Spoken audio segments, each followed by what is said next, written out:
তৌরিক আহমেদ বাংলাদেশ চলচ্চিত্রের একজন সুনামধন্য চিত্র অভিনেতা এবং চলচ্চিত্র নির্মাতা। তিনি 1980 দশকের শেষের দিকে তার অভিনয় জীবন শুরু করেন। পরবর্তীতে তিনি নাট্য ও চলচ্চিত্র পরিচালক হিসেবে পরিচিত হন। বাংলাদেশের স্বাধীনতা যুদ্ধভিত্তিক চলচ্চিত্র জয়যাত্রা পরিচালনার মাধ্যমে তিনি পরিচালকের কাজ শুরু করেন। তিনি বাংলাদেশ সরকারের প্রদত্ত জাতীয় চলচ্চিত্র পুরস্কারও অর্জন করেন। তৌরিক আহমেদের জন্ম বাংলাদেশের ঢাকায়, বর্তমান বাসস্থান মহাখালী, ঢাকা, বাংলাদেশ। জাতীয়তা বাংলাদেশী।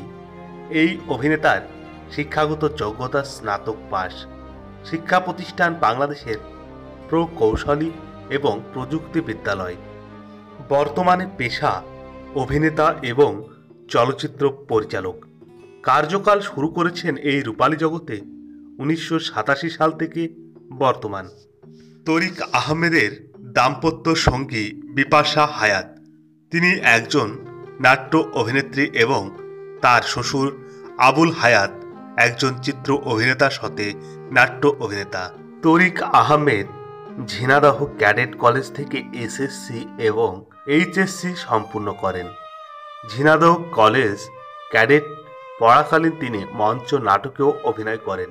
তৌরিক আহমেদ 1995 সালে লন্ডনের রয়্যাল কোর্ট থিয়েটার থেকে মঞ্চ নাটকের পরিচালনার প্রশিক্ষণ নেন এবং 2000 সালে নিউ ইয়র্ক ফিল্ম একাডেমি থেকে চলচ্চিত্রের ডিপ্লোমা সম্পূর্ণ করেন। তৌরিক আহমেদ অভিনীত উল্লেখযোগ্য বেশ কয়েকটি চলচ্চিত্রসমূহ যেমন নদীর নাম মধুবতী, চিত্রা নদীর পারে, লাল সালু, প্রিয়তমেষু, একই বৃত্তে ইত্যাদি।